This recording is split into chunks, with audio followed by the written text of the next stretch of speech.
Oi gente, tudo bem? Tudo bom com vocês? Eu espero que sim. Bom, como tá aqui no título do vídeo, eu falarei mais sobre Dom Casmurro de Machado de Assis.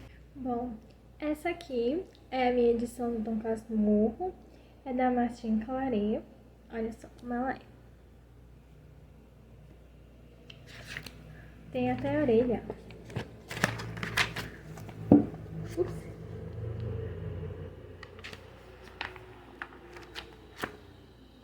Bom, acho que todo mundo conhece, né, Dom Casmurro. Se não leu nas aulas da literatura, pelo menos sabe-se um pouco do que narra a história, do que conta, quem é que escreveu e etc. Ela foi publicada em 1899 em formato de folhetim. Um ano depois, em 1900, é que foi publicada em livro. Os críticos da literatura consideram esse livro como o terceiro de uma trilogia que o Machado de Assis fez, precedido de Memórias Póstumas de Brás Cubas e Quincas Borba. Apesar de que o autor escreveu esses livros sem nenhuma pretensão de ter feito isso. Bom, a história é narrada em primeira pessoa e quem nos conta é Bento Santiago, um advogado carioca de 54 anos que pretende escrever esse livro para atar as duas pontas da sua vida, unir a velhice à juventude. Logo no primeiro capítulo do livro, ele nos conta como recebeu a alcunha de Dom Casmurro. Ele estava em uma viagem no trem e, podemos dizer assim, um declamador de versos começou a cantar a poesia. E aí teve algumas partes em que ele cochilou e o declamador da poesia ficou muito muito triste, muito bravo e colocou a alcunha de Dom Casmurro. E ao longo do livro a gente percebe que o Dom Casmurro, esse apelido de fato faz jus ao personagem, porque tanto ele é ensimismado, que é uma das definições de Casmurro, quanto uma pessoa que é teimosa, que age por impulso, que age de acordo, com as suas opiniões. Então, ele realmente faz bem jus a essa alcunha. A partir do segundo capítulo, ele nos conta um pouco da sua vida, como que seus pais se conheceram, um pouco da sua infância, a viuvez da sua mãe, como foi o que eles foram parar no local onde eles moram atualmente, como ele conheceu a Capitulina, muitos a chamam de Capitu, e como foi que ele começou a gostar dela. E eles, assim, logo nas primeiras páginas, eles começam a ter assim um romancinho de adolescência, mas é interrompido porque ele é mandado para um seminário devido a uma promessa que a sua mãe lhe fez. E ele fica assim muito agoniado, muito frustrado, porque arruinará esse amor juvenil deles. Mas ele vai e ele passa um bom tempo no seminário. E lá, assim, logo de cara, ele conhece o Ezequiel, que é o filho de um advogado muito famoso em Curitiba. E eles ficam assim, mais que irmãos bestes. Eles ficam muito carne e unha, eles contam tudo um pro outro. E assim vão vivendo no seminário, vai passando tempo, até que ele consegue sair do seminário e ele vai para São Paulo estudar direito. E o Ezequiel fica lá na capital, fazendo sua vida, sendo o que a gente chama hoje de empresário. Ele era um comerciante muito famoso e tal.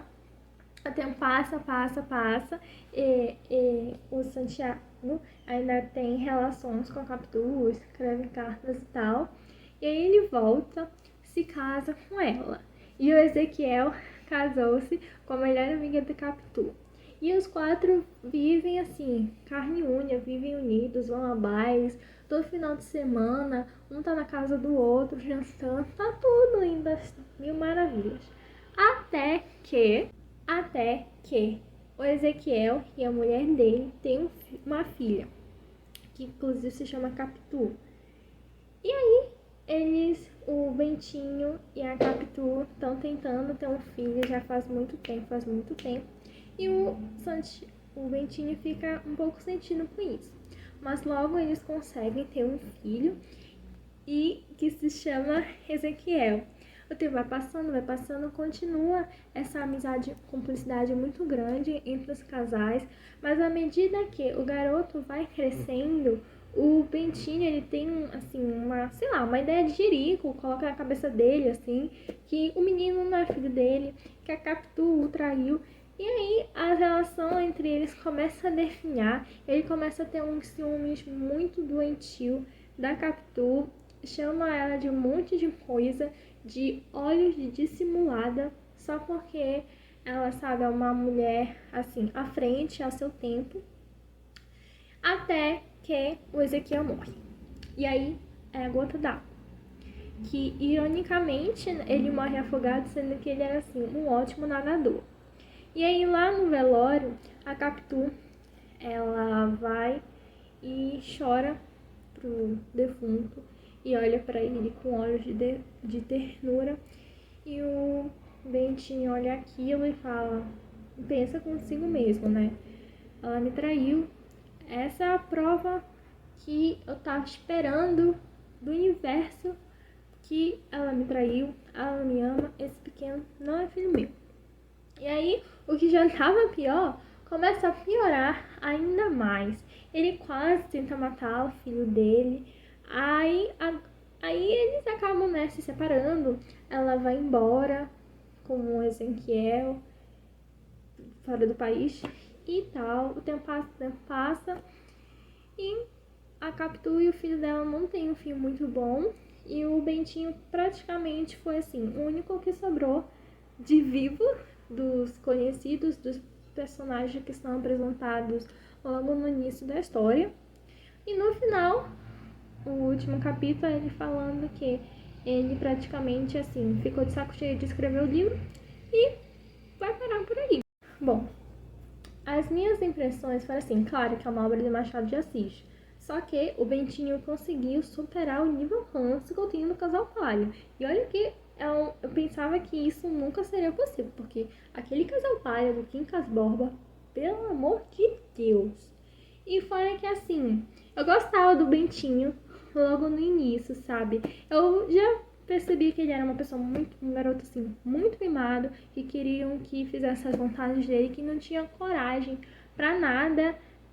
Não chegava na pessoa, olha, isso aqui tá me incomodando, olha, por que você não faz assim, não faz assado, sabe? Ele acaba mandando, assim, as outras pessoas, não tem coragem, é muito covarde.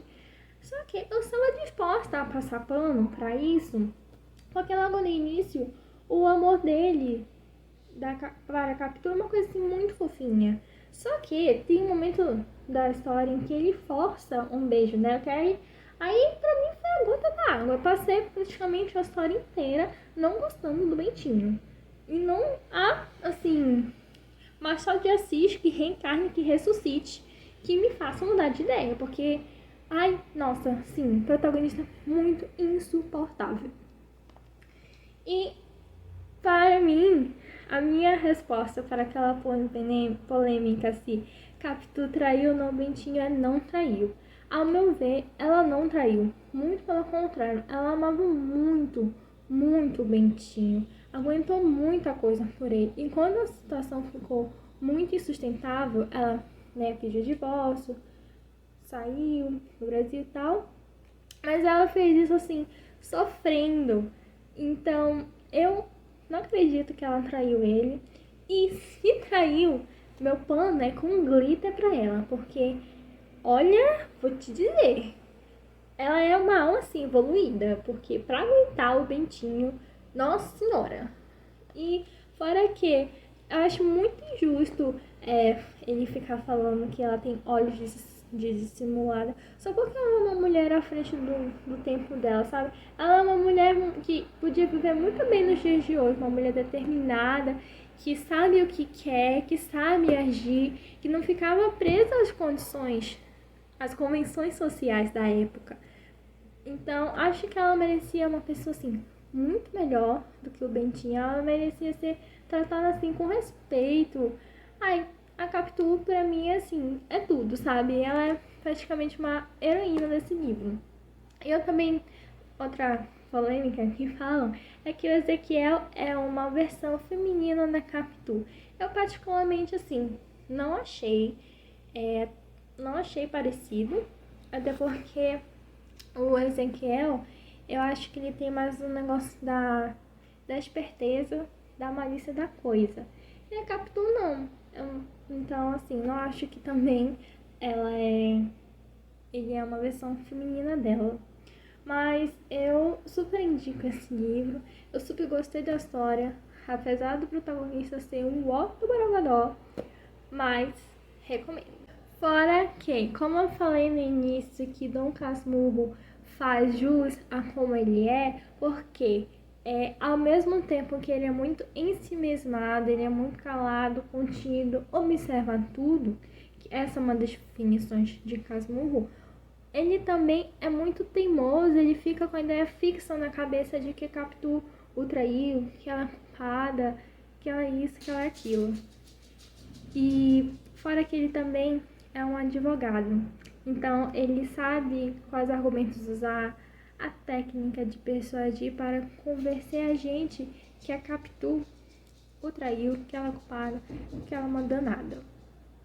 E isso ficou mais claro para mim no último capítulo, em que ele se cansa de escrever o livro porque ele não foi bom o suficiente na argumentação dele de convencer que ele estava certo na tese dela, na tese dele.